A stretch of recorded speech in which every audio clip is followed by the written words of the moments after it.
Engkau berkati Pak Roni orangnya Tuhan yang akan mengajari kami nanti ya Tuhan, dan Engkau berkati kami juga yang akan mendengar ya Tuhan. Engkau berkati segala alat yang kami pakai, biarlah semuanya berjalan dengan baik ya Tuhan. Doa ini kami serahkan ke dalam tangan-Mu, hanya di dalam nama Tuhan Yesus Kristus kami mengucap syukur. Haleluya. Amin. Amin. Oke, apakah saya sudah bisa share screen? Ya, sudah Pak. Oke. Pagi hari ini saya coba membawakan kita satu topik yang waktu saya kuliah dulu, teman-teman di kelas ini terbagi dua. Kenapa saya katakan terbagi dua? Oleh karena ada sebagian yang ngantuk, ada yang sebagian malah justru ini sesuatu yang mengasihkan. Kalau saya ada di gelombang yang ada di jenis yang kedua. Ini pelajaran ini sesuatu yang mengasihkan. Kenapa mengasihkan? Karena sebenarnya ini pengetahuan tambahan bagi kita untuk belajar perjanjian baru. Share screen saya sudah bisa terlihat? Ya, sudah Pak. Oke. Pagi hari ini kita akan coba, atau pagi siang hari ini kita coba sama-sama belajar tentang arkeologi perjanjian baru. Nah, dari pelajaran ini sebenarnya diharapkan teman-teman akan punya wawasan yang luas tentang perjanjian baru. Dan minta maaf ya, karena ada beberapa hamba Tuhan, ada beberapa denominasi gereja yang suka ngeroh, sehingga seakan-akan semuanya itu suara Tuhan tanpa kita coba cari tahu bagaimana sebenarnya sih dunia perjanjian baru, dan bagaimana sih narasi-narasi atau cerita-cerita dalam perjanjian baru itu terbentuk. Nah, salah satu sumber yang kita bisa pakai adalah sumber dari arkeologi perjanjian baru. Nah, seperti apa arkeologi perjanjian baru? Mari kita akan simak dalam pelajaran kita pada pagi hari ini. Apa itu arkeologi perjanjian baru? Arkeologi perjanjian baru itu pada dasarnya adalah hasil temuan dan penggalian bawah tanah berupa pertama, tulisan atau naskah maupun manuskrip zaman purba yang tertulis pada batu, kepingan tanah liat, kulit hewan, kulit kayu, maupun yang kedua ini kertas-kertas atau peninggalan-peninggalan kuno lainnya. Termasuk di dalamnya jangan punya anggapan bahwa semua kota dalam perjanjian baru itu masih bisa kita temukan dalam masa kita sekarang. Ada kota-kota tertentu oleh karena faktor alam, bencana alam, itu sampai kota-kota itu sudah ada di bawah tanah. Ada yang di bawah laut. Itu sekali lagi itu karena bencana alam. Saya ambil contoh ya, untuk menggambarkan di dalam Alkitab kita, kalau teman-teman boleh lihat dalam perjanjian lama dan boleh bantu ingatkan saya, itu ada satu peristiwa di mana tanah terbelah dan kemudian orang-orang yang ada di atas tanah itu masuk ke dalam dan tanah itu kembali menutupnya. Sehingga orang-orang itu terkubur hidup-hidup. Itu ada dalam teks perjanjian lama. Kalau teman-teman boleh bantu ingatkan saya, itu di kitab mana dan melibatkan siapa-siapa yang tenggelam di dalam bawah tanah itu. Itu contoh di dalam Alkitab. Tapi contoh di masa sekarang, ada mungkin yang bertanya, itu kan pada zaman dulu karena Tuhan memurkai mereka. Tapi mari kita lihat, ini terjadi juga di Indonesia. Terjadi di Indonesia. Tepatnya di Sulawesi Tengah pada waktu bencana gempa bumi 2 atau 3 tahun yang lalu, atau mungkin sedikit lebih, ada sekitar 4 tahun yang lalu. Bencana yang menghantam dan memporak-porandakan kota Palu dan Sulawesi Tengah sebagian kecil. Kita boleh lihat ada satu kampung di daerah Sigi, Kecamatan Sigi, Sulawesi Tengah, itu satu kampung, ya satu desa itu tanah terbelah karena gempa bumi itu, tanah terbelah, tanah terbuka, ya. Lalu kemudian satu kampung itu tenggelam dan setelah itu tanah itu merapat kembali sehingga sudah mereka terkubur hidup-hidup lengkap dengan rumah-rumah mereka di bawah. Nah, itu yang terjadi di Indonesia. Nah, di dalam masa penulisan Alkitab, baik perjanjian lama maupun perjanjian baru, kita menemukan hal seperti itu. Ada karena bencana alam, entah itu banjir, entah itu tanah longsor, entah itu gempa bumi tektonik di mana tanah seperti terbelah dan kemudian orang-orang dan bangunan yang ada di atasnya masuk ke dalam, kemudian tanah itu tertutup kembali. Nah, itu menyebabkan kita boleh perhatikan ada beberapa kota, ada beberapa daerah dalam Alkitab yang namanya masih tertera, tetapi kotanya atau daerahnya sudah tidak ada lagi karena sudah apa? Sudah di bawah tanah. Nah, kemudian digali oleh para ilmuwan, kemudian digali. Ketemulah, ambil contoh seperti yang ada di dalam gambar di sebelah kiri. Ini salah satu peninggalan Romawi kuno yang kemudian digali, didapat ternyata. Didapat kotanya masih ada. Kotanya masih ada, bangunannya masih ada. Tentu kotanya tidak selengkap ini ya, tidak selengkap ini yang ditemukan. Karena untuk menggali menjadi satu kota itu membutuhkan peralatan yang lumayan canggih teknologinya. Ini saja sudah termasuk canggih, tapi ya, hanya dapat model bangunan seperti ini. Ya, itu arkeologi di dalam perjanjian baru. Nah, sehingga kita boleh mengerti bahwa apa saja yang merupakan temuan dari hasil penggalian bawah tanah itu merupakan sebuah arkeologi. Nah, bila mana menemukan benda-benda yang punya nilai sejarah di dalam perjanjian baru, maka itulah yang disebut dengan arkeologi perjanjian baru. Baik, kira-kira teman-teman bisa pahami toh? Atau kalau ada yang terlalu sulit, tolong diberitahukan supaya saya bisa memberikan penjelasan tambahan. Nah, arkeologi itu sendiri berasal dari kata Yunani archaios, ya, archaios, yang berarti tua atau purbakala. Sehingga temuan purbakala perjanjian baru pada dasarnya bukan hanya tulisan saja, tapi barang-barang peninggalan masa perjanjian baru, entah itu bangunan, entah itu benda-benda yang pernah dipakai pada zaman perjanjian baru atau yang lainnya. Ini contoh yang ada di gambar sebelah kiri slide kita. Ini konon katanya merupakan paku yang dipakukan ke beberapa organ tubuh Yesus ketika Yesus disalib. Ini pakunya, katanya ya.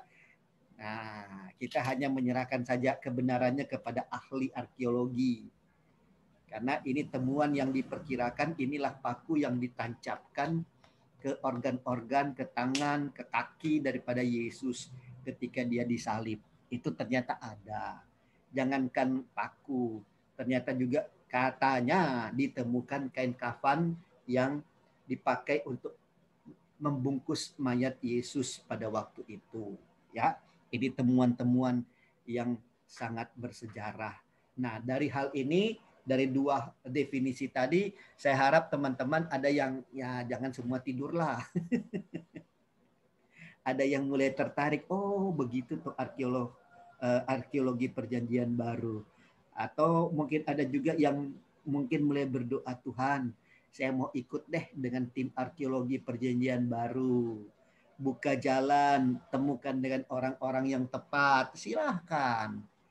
Karena saya harapkan hasil pembelajaran ini bukan hanya sekedar menambah wawasan Anda, tetapi ada hal yang lebih daripada itu yang bisa Anda pakai supaya Anda bisa lebih mengerti lagi tentang perjanjian baru.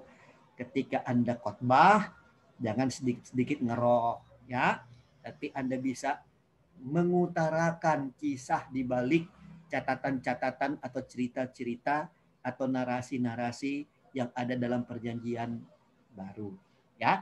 Nah, Joseph Free dia berkata arkeologi perjanjian baru itu adalah ilmu pengetahuan yang memperhatikan peradaban kuno yang menyelidiki sejarah melalui sisa-sisa seni ataupun sisa-sisa arsitektur, monumen, tulisan, prasasti, bahasa, peralatan dan juga beberapa peninggalan tradisi yang punya kaitannya dengan yang namanya perjanjian baru. Jadi dari hasil penggalian arkeologi perjanjian baru ini kita boleh lihat bahwa sebenarnya perjanjian baru kita itu bukan hanya sekedar sebuah cerita, bukan hanya sekedar sebuah dongeng, tetapi ada alat-alat bukti. Alat-alat bukti dia itu didapat dari mana? Didapat dari penemuan-penemuan arkeologi.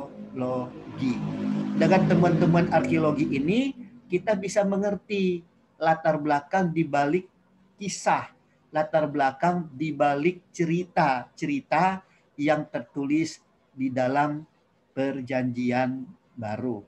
Ambil contoh di gambar tadi ya, ini sebenarnya yang bisa membuktikan kepada kita kebenaran cerita ketika di dalam catatan Kisah Rasul kita menemukan ada seorang rasul yang memberitakan Injil pada sebuah kuil.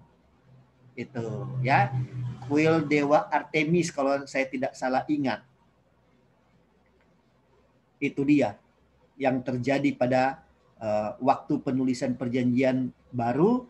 Nah, ini bangunan ini setidak-tidaknya memberikan kepada kita sebuah indikasi bahwa oh iya memang itu ada dalam perjanjian baru, oleh karena kisahnya itu boleh dijelaskan dengan temuan-temuan pada beberapa gedung, pada beberapa peninggalan-peninggalan kuno yang ditemukan dalam bentuk penggalian-penggalian kuno.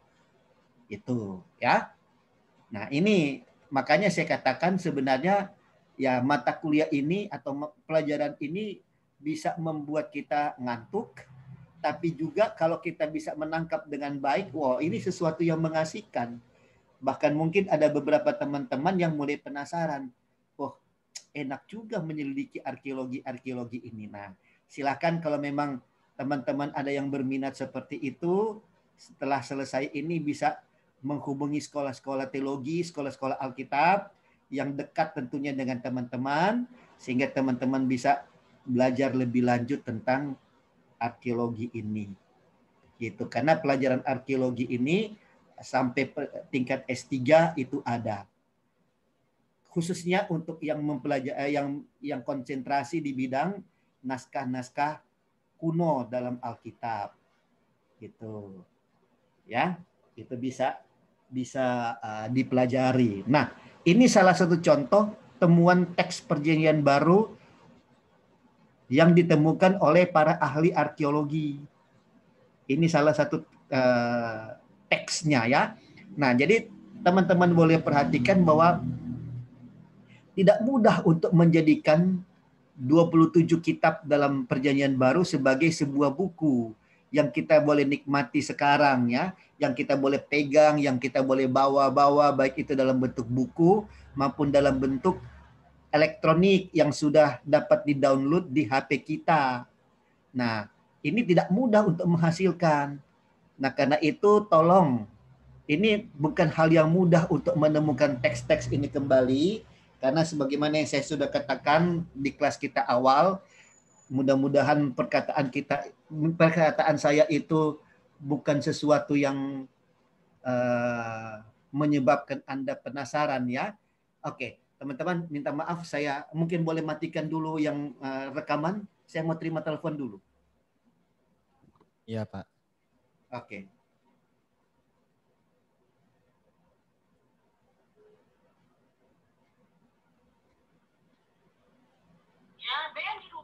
Ada di rumah tapi lagi ngajar. Iya, tapi boleh setengah jam lagi kita ambil. Oke, iya dong. Oke, iya, makasih.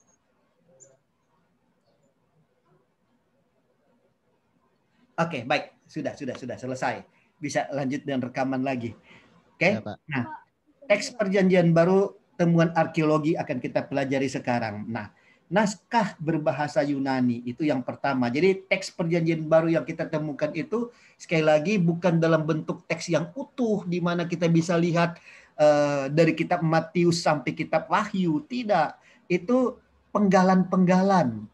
Ada yang utuh memang, tapi ada juga yang mungkin bahkan mungkin tidak lebih daripada setengah kitab ditemukannya. Tidak lebih dari setengah kitab. Nah, karena itu ada beberapa teks yang kita akan perhatikan. Yang pertama teks dalam berbahasa Yunani. Contoh hasil temuannya itu papirus yang bernama Chester Beatty, yaitu teks papirus perjanjian baru yang dikumpulkan oleh Alfred Chester Beatty berupa teks salinan abad ketiga. Itu contohnya yang ada di sebelah kanan, gambarnya sebelah kanan itu. Chester Beatty, ya, teks dalam bentuk papirus. Itu papirus itu sederhananya adalah kulit hewan ya, dari kulit hewan. Lalu yang kedua teks yang bernama Unsia dengan nomor 0171. Nah, perhatikan di sini ya, Anda perhatikan di sini. Ini hanya bagian perjanjian baru yang mendekati yang atau mirip dengan teks Matius 10 ayat 17 sampai 23, lalu ayat 25 sampai 32 yang juga disalin pada abad ketiga. Anda perhatikan cuma berapa ayat? Cuma berapa ayat? Teman-teman mungkin akan berkata, ini kan bisa mengurangi otoritas atau kewibawaan perjanjian baru. Tunggu dulu. Itu tidak menjamin seperti itu. Oleh karena apa? Anda perhatikan. Kenapa ini hanya penggalan seperti ini? Kemungkinan yang pertama itu adalah oleh karena penganiayaan yang terjadi pada gereja mula-mula menyebabkan pada waktu disalin ayat ini belum selesai kitab Matius sudah berakhir tulisan. Oleh karena penganiayaan jemaat itu sudah dekat dengan penulisan dengan penyalinan naskah ini, sehingga si penulisnya kemudian lari dengan membawa ini untuk menyelamatkan diri. Gitu. Itu kemungkinan yang pertama. Kemungkinan yang kedua, namanya juga penemuan benda kuno. Bisa jadi bagian-bagian yang lain, mungkin saja penulis atau penyalin ini menyalin utuh kitab Matius, tetapi oleh karena mungkin terkena oleh, apalagi ini kan penggalian, ya, terkena dengan sistem bawah tanah kita, menyebabkan beberapa bagian daripada papirus ini, ingat papirus itu adalah kulit hewan. Jadi mungkin karena sudah sekian tahun, bagian-bagian yang lain sudah hancur melebur dengan tanah, tertinggallah dengan ini, teks ini yang ditemukan. Gitu ya. Sehingga teman-teman boleh melihat bahwa tidak mudah untuk menyusun kitab dalam perjanjian baru 27 kitab. Ya toh, kan 39 perjanjian lama, 27 perjanjian baru toh. Jadi tidak mudah untuk menyusun 27 kitab itu seperti yang kita bisa nikmati sekarang. Nah, karena itu jangan sampai teman-teman tidak lagi baca Alkitab. Karena Anda tahu untuk dapat menyusun ini itu perjuangan yang luar biasa. Oke, yang ketiga, Kodeks Vatikanus. Kodeks tertua perjanjian baru yang berisi naskah perjanjian baru yang nyaris lengkap. Nyaris lengkap. Jadi ada juga beberapa yang hilang. Nyaris lengkap. Gitu. Ya. Nah, ini salah satu teks perjanjian baru yang menjadi rujukan pada waktu itu karena teksnya ini nyaris lengkap, nyaris sempurna yang ditemukan. Itu ya, itu yang naskah berbahasa Yunani. Ada juga naskah yang non Yunani, yang bukan berbahasa Yunani atau naskah berbahasa selain Yunani. Yang pertama, Kodeks Bobinsis. Itu seperti yang ada dalam gambar sebelah kanan itu. Itu teks perjanjian lama dan perjanjian baru yang tidak lengkap yang disalin sekitar pada abad yang ketiga dan keempat. Teks perjanjian lama itu nyaris lengkap, tapi teks perjanjian baru itu sangat tidak lengkap. Tapi ini cukup untuk dapat dijadikan referensi. Nah, sehingga teman-teman boleh lihat bahwa untuk mengetahui teks yang memang betul-betul kanon, yang betul-betul dirujuk oleh jemaat mula-mula, itu bukan perkara gampang. Memperbandingkan beberapa teks yang ada, memperbandingkan beberapa salinan-salinan yang ditemukan. Itu. Ya. Sehingga kita bisa melihat teks mana yang kanon, teks mana yang tidak kanon dengan memperbandingkan teks-teks yang ada. Nah, untuk teman-teman yang penasaran, silahkan studi lanjut. Apalagi kalau bisa sampai studi ke Eropa, studi ke Amerika. Nah, teman-teman bisa mengikuti perkembangan arkeologi. Dan jangan lupa, kalau sudah temukan, saya tidak akan malu untuk belajar dari Anda. Ya, tidak akan malu untuk belajar dari Anda. Nah, yang kedua, beberapa manuskrip lainnya seperti Sinaiticus Syria, Papyrus Bodmer, Codex Vercellensis, dan Injil-Injil dari Kuretorian yang rata-rata merupakan salinan di sekitar abad 3 sampai dengan abad yang keempat. Mungkin ada pertanyaan, kalau yang ditemukannya itu abad 5 dan abad 6 bagaimana? Ya tidak masalah, tapi kemungkinan untuk palsu semakin lebih besar. Kenapa? Karena semakin jauh daripada masa penulisan perjanjian baru. Nah, disepakati pada waktu itu teks-teks yang sampai abad yang keempat itulah yang dipakai sebagai rujukan dalam kita melihat teks-teks mana yang kanon, teks-teks mana yang tidak kanon. Gitu. Ya. Oleh karena banyaknya naskah-naskah salinan sehingga kita bingung mana yang sebenarnya salinan asli, salinan dari yang asli, mana yang dipakai salinan-salinan itu sudah dengar cerita-cerita yang berbeda-beda. Gitu. Nah, beberapa temuan arkeologi perjanjian baru yang non manuskrip. Kalau yang tadi ya, yang ini teks-teks perjanjian baru yang namanya teks, pasti manuskrip, pasti tulisan. Nah, ini kita lihat beberapa temuan arkeologi perjanjian baru tapi yang bukan dalam bentuk tulisan. Ambil contoh. Pertama, 8 situs istana Herodes. Ini yang membuktikan bahwa sebenarnya Herodes itu ada. Ada istananya. Nah, minta maaf ini sebenarnya adalah 3 foto yang saya gabung menjadi satu. Oke. 8 situs istana Herodes. Itu yang di atas. Yang paling atas sekali sebenarnya ya. Oke.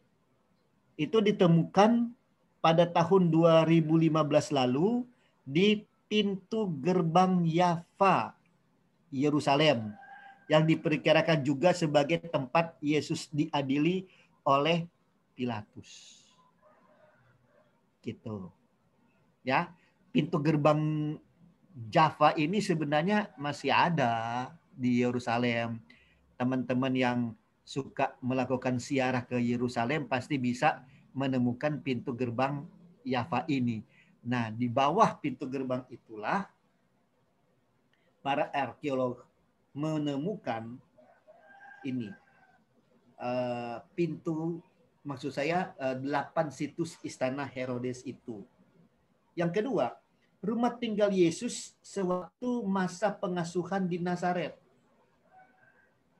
Itu arkeologi yang lain, ada di gambar 2 ini. Rumah tinggal Yesus sewaktu pengasuhan di Nazaret yang ditemukan pada tahun 1880.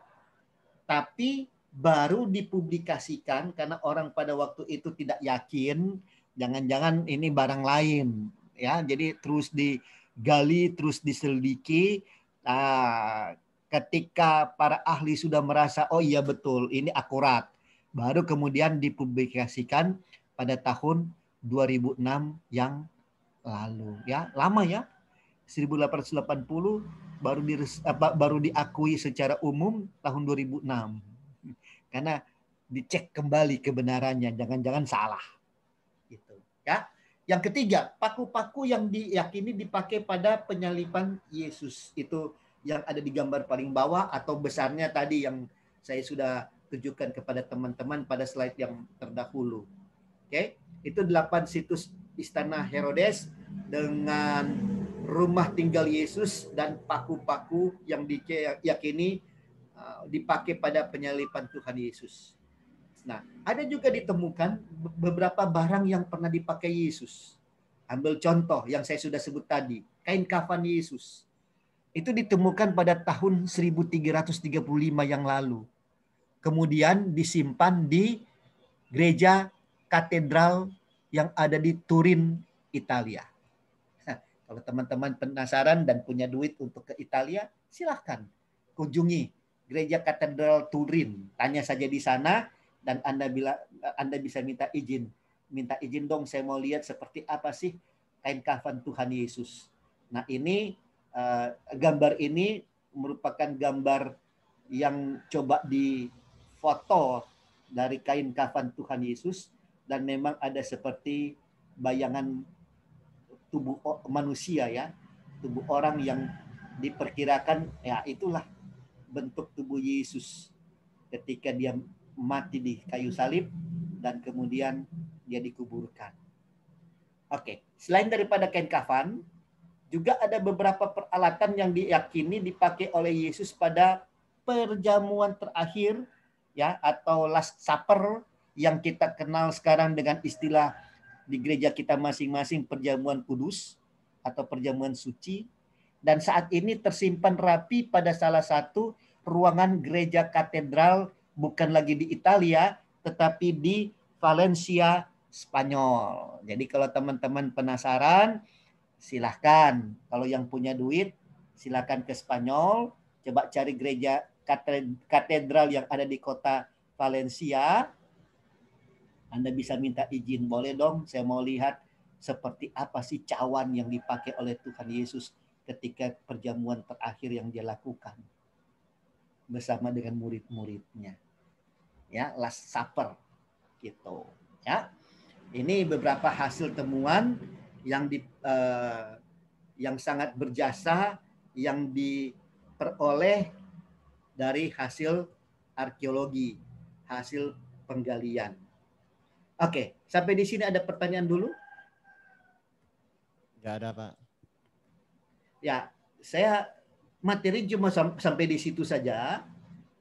Jadi kalau teman-teman ingin mengembangkannya lebih lagi, silahkan teman-teman boleh melakukan studi lanjut, baik dengan studi lanjutnya itu masuk sekolah teologi, atau kalau teman-teman yang punya berkat lebih, Anda boleh silahkan mengunjungi kota-kota seperti yang saya sudah sebutkan tadi, untuk teman-teman boleh lihat dan boleh belajar lebih jauh tentang arkeologi perjanjian baru ini. Memang masih banyak sih sebenarnya temuan, tapi minta maaf oleh karena keterbatasan waktu, dan apalagi saya melihat bahwa ini kan bukan kelas seminari, ya, bukan kelas sekolah tinggi teologi. Jadi saya membatasi hanya pada apa yang saya sudah jelaskan tadi. Gitu. Ya, baik teman-teman, terima kasih untuk PR-PR yang sudah dimasukkan ke saya. Saya lihat bagus-bagus semua, dan Anda pasti orang-orang hebat. Anda bisa terus mengembangkan diri untuk menemukan diri Anda, sehingga Anda akan semakin menjadi seorang hamba Tuhan yang terus berkembang. Jangan puas dengan pencapaian hari ini, jangan puas dengan keberadaan Anda hari ini, tapi Anda boleh terus bergerak bersama-sama untuk mencapai hasil yang lebih baik. Nah, karena materi saya cuma singkat, teman-teman boleh pilih apakah kita mau selesaikan kelas saja, untuk teman-teman boleh mengerjakan tugas yang lain, atau saya bisa memberikan materi tambahan dalam bentuk leadership. Terserah teman-teman mau pilih mana. Kalau ada tugas-tugas PR yang lain, mungkin kita bisa akhiri kelas kita pada siang hari ini jika tidak ada yang mau didiskusikan. Tapi kalau teman-teman punya waktu, saya bisa memberikan materi tambahan, sisipan ya, untuk melengkapi teman-teman di bidang leadership. Silakan mau pilih yang mana. Mungkin ada pertanyaan dulu nggak? Ada pertanyaan? Oke, kalau nggak ada pertanyaan masih ada 30 menit Pak sebenarnya. Halo? Iya, masih ada 30 menit. Ya, masih ada 30 menit, jadi Bapak boleh sisipkan juga boleh atau gimana. Bagaimana? Suara agak kecil.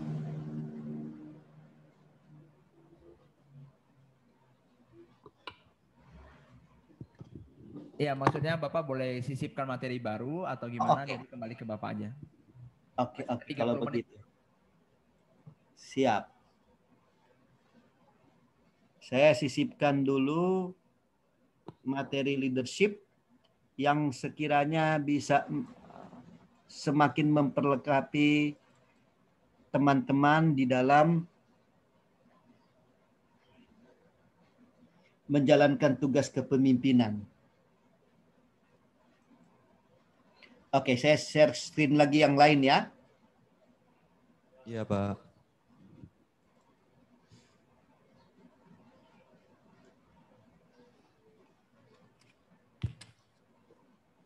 Oke, saya coba memberikan kepada teman-teman pemimpin inspirasional.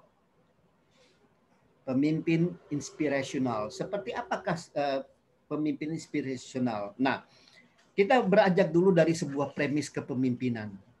Pemimpin yang efektif itu memiliki kualitas inspirasi yang besar. Ini dia. Premis kepemimpinan, pemimpin yang efektif. Kalau teman-teman menjadi seorang pemimpin efektif, maka teman-teman perlu memiliki kualitas inspirasi yang besar. Apa artinya? Pemimpin yang inspirasional memainkan peran yang penting dalam menginspirasi tim mereka dan memotivasi tim untuk mencapai tolok ukur kinerja yang unggul melalui pembelajaran dan peningkatan yang berkelanjutan. Jadi, untuk menjadi pemimpin inspirasional, teman-teman perlu terus meningkatkan kemampuan diri melalui pembelajaran dan peningkatan yang berkelanjutan. Jangan stuck dan jangan puas sampai dengan hari ini. Kalau teman-teman boleh belajar di BSOM ya, betul kan? Benar, Pak. Itu teman-teman perlu syukuri, tetapi jangan kemudian berpuas diri. Tapi masih banyak hal yang perlu dipelajari. Gitu. Nah, yang menariknya teman-teman seperti yang saya sudah ungkapkan di materi tadi tentang arkeologi perjanjian baru, teman-teman kan saya yakin teman-teman banyak mendapatkan inspirasi baru toh? Betul tidak? Iya. Ternyata perjanjian baru itu punya latar belakang yang luar biasa. Ternyata beberapa barang-barang dalam perjanjian baru itu ternyata masih ditemukan sampai hari ini. Jadi sekurang-kurangnya teman-teman boleh membangun satu dasar keyakinan bahwa yang tertulis dalam perjanjian baru itu bukan hal-hal yang cuma di karang-karang begitu saja. Bukan hanya sekedar yang namanya legenda, bukan hanya sekedar yang namanya hikayat, bukan hanya sekedar dongeng, tidak. Itu ternyata ada pembuktiannya. Sehingga Alkitab Perjanjian Baru kita itu layak untuk kita percayai. Layak untuk menjadi dasar iman kita. Gitu. Apalagi minta maaf ya, musuh-musuh Perjanjian Baru kan, musuh-musuh Alkitab itu kan banyak yang mengatakan, apa sih Yesus itu? Yesus itu manusia biasa. Dia nggak disalib, tapi tadi kan sudah ada bukti, ditemukan paku yang dipakai, ditemukanlah kain kafan, dan ada yang saya tidak sempat sebutkan tadi di penjelasan tentang kain kafan. kain kafan Yesus itu masih ada bercak darah. Dan ternyata teman-teman boleh catat ya. Teman-teman boleh catat bahwa di kain kafan Tuhan Yesus itu ditemukan darah dan kemudian dites DNA. Ternyata itu hanya ada 23 kromosom di darah Tuhan Yesus, di darah penemuan kafan Tuhan Yesus itu ditemukan hanya ada 23 kromosom. Nah, teman-teman yang tamat SMA jurusan IPA pasti tahu apa itu kromosom. Kromosom itu adalah inti daripada sel. Nah, di dalam sel manusia, dalam tubuh manusia itu ada sebenarnya satu orang itu harus memiliki, ada yang tahu berapa kromosom? Ada yang masih ingat berapa kromosom? Ada yang tidak tahu? Kalau tidak tahu jujur aja. 24 Tidak tahu. ya? Oh, kurang. 48. Hah? 46. Betul, 46. Harap tidak tebak-tebakan. Harap bukan tebakan tadi ya. Tapi memang betul 46. Kenapa 46? Karena 23 kromosom ambil dari kromosom ibu. Sementara 23 yang lain diambil dari kromosom bapak. Jadi dalam satu orang anak, di dalam tubuh Anda, itu terdapat 46 kromosom. Nah, di kain kafan Yesus itu hanya ada 23 kromosom. Bisa pahami apa maksudnya? Bisa. Kenapa 23 kromosom? Yang bilang tadi bisa, coba jelaskan. Kenapa di kain kafan Tuhan Yesus hanya ditemukan 23 kromosom? Karena lahir tidak melalui perjinahan. Ya, lahir tidak melalui Perjinahan. Tapi melalui sebenarnya pembuahan. Tidak terjadi pembuahan. Dalam artian kromosom wanita tidak bukan kromosom ya, tetapi sel telur wanita tidak ketemu dengan sel sperma laki-laki.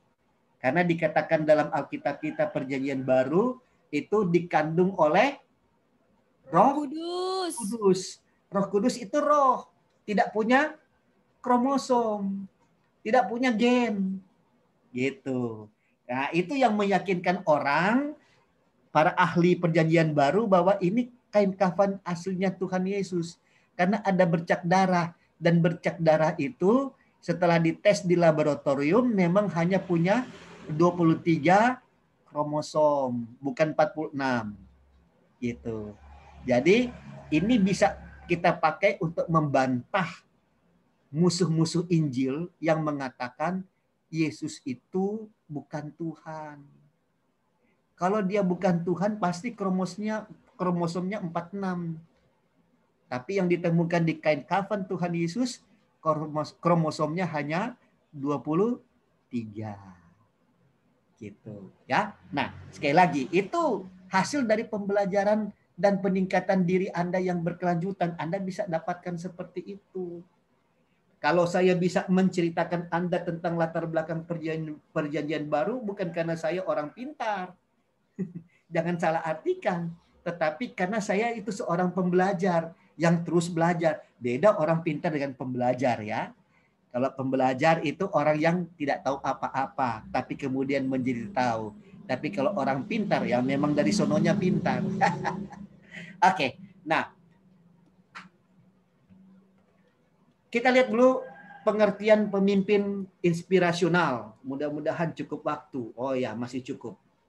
Ya, pemimpin inspirasional itu adalah seorang pemimpin yang bertindak dengan cara memotivasi, menginspirasi pengikut, yang berarti mampu mengkomunikasikan harapan yang tinggi dari pengikutnya, mengekspresikan tujuan dengan cara sederhana, memberikan dorongan dan arti terhadap apa yang perlu dilakukan, sehingga pemimpin semacam ini akan memperbesar optimisme dan antusiasme pengikut serta motivasi dan menginspirasi pengikutnya untuk melebihi harapan motivasional awal melalui dukungan emosional dan daya tarik emosional.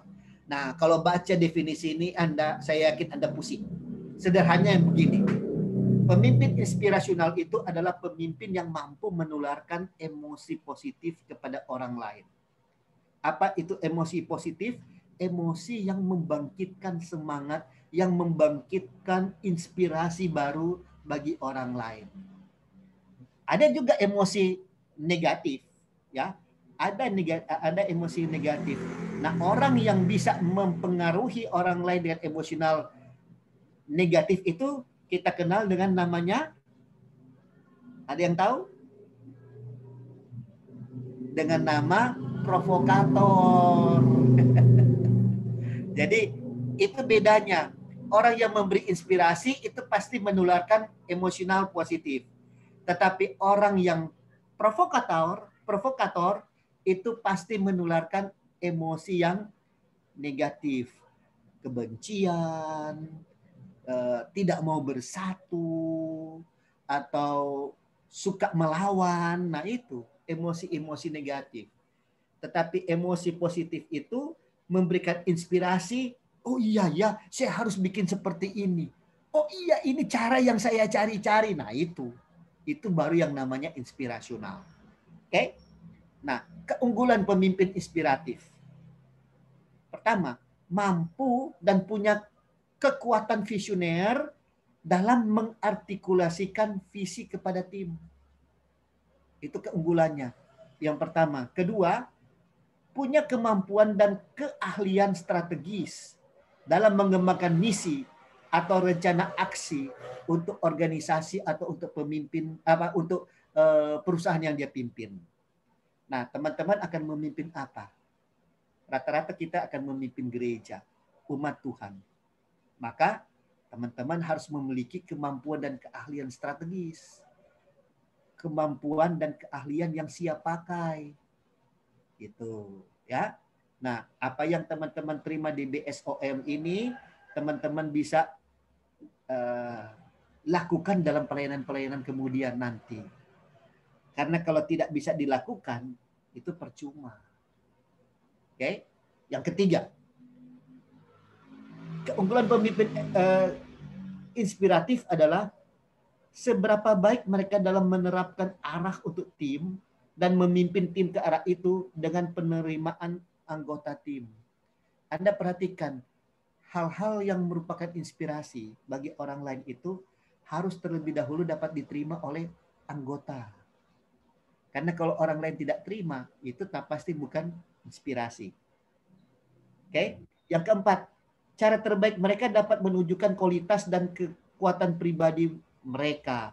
Anda bisa menjadi pemimpin yang inspiratif bila mana Anda punya kualitas dan kekuatan pribadi yang unggul, yang di atas rata-rata. Dengan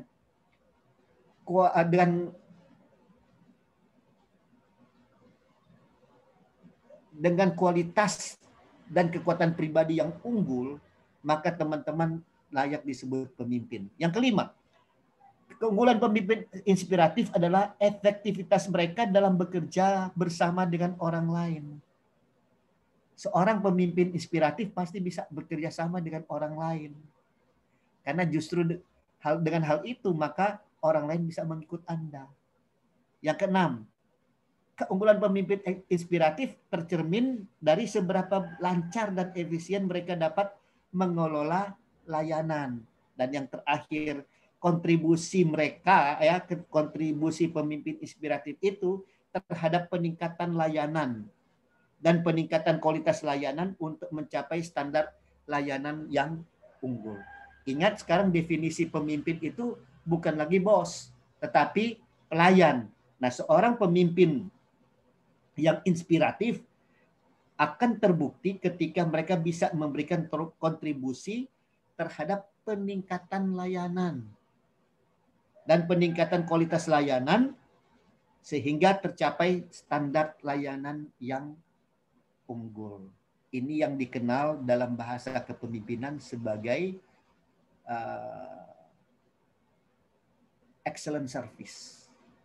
Pemimpin yang mampu memberikan pelayanan prima, pelayanan unggul kepada para pelanggan. Nah, ciri-ciri pemimpin inspirasional, kalau Anda ingin tahu apakah Anda adalah seorang pemimpin inspirasional, pemimpin yang bisa memberikan inspirasi kepada orang lain, pertama, Anda punya kemampuan memotivasi diri sendiri dulu dan kemudian orang lain untuk menghasilkan hasil kerja yang terunggul. Itu baru disebut Anda itu punya atau layak disebut sebagai pemimpin inspirasional. Itu. Yang kedua, Anda adalah seorang pemimpin inspirasional bila mana Anda dapat menunjukkan keunggulan diri dan kompetensi kerja profesional yang di atas standar, yang di atas rata-rata. Gitu. Nah, karena itu dari sekarang Anda terus belajar. Belajar itu bukan hanya sekedar membaca buku, tetapi belajar itu termasuk Anda melatih diri. Itu Anda harus siapkan. Yang ketiga, memiliki integritas diri dan kejujuran yang akan semakin menunjukkan diri Anda itu semakin unggul daripada orang lain. Bayangkan orang yang pintar kerja, orang yang tahu kerja, ternyata dia itu adalah orang yang berintegritas. Ternyata itu dia adalah seorang yang jujur. Wah, komplit sudah. Ya. Itu baru menjadi nasi goreng komplit. Ya, Anda menjadi orang yang unggul. Yang keempat, ciri-ciri kalau Anda adalah pemimpin inspirasional adalah Anda memiliki pandangan dan pendekatan yang progresif terhadap setiap tantangan yang ada di hadapan Anda. Artinya, pandangan dan pendekatan itu kan bisa diubah. Seperti kondisi di sekitar kita itu berubah-berubah, maka pandangan dan pendekatan yang kita bisa ambil dalam menyelesaikan setiap masalah yang ada di depan kita itu harus bisa diubah. Ambil contoh sekarang ya, kita sebenarnya sudah berharap pandemi COVID-19 itu bisa hilang dari Indonesia. Karena kita sudah sempat berada di titik penularan yang paling rendah. Itu secara nasional sudah sempat tembus di angka hampir 3.000. Sudah 4.000 tapi yang 4.000 rendah. Itu. Jadi kita mengharapkan sebenarnya bulan Juli ini kita turun daripada 4.000. Kita meninggalkan angka 4.000. Kita sudah ada di angka 3.000-an atau kalau perlu malah di angka 2.000-an. Tapi apa yang terjadi? Wow. Teman-teman bisa lihat hari kemarin kalau tidak salah 24 atau 27.000 pasien COVID yang baru.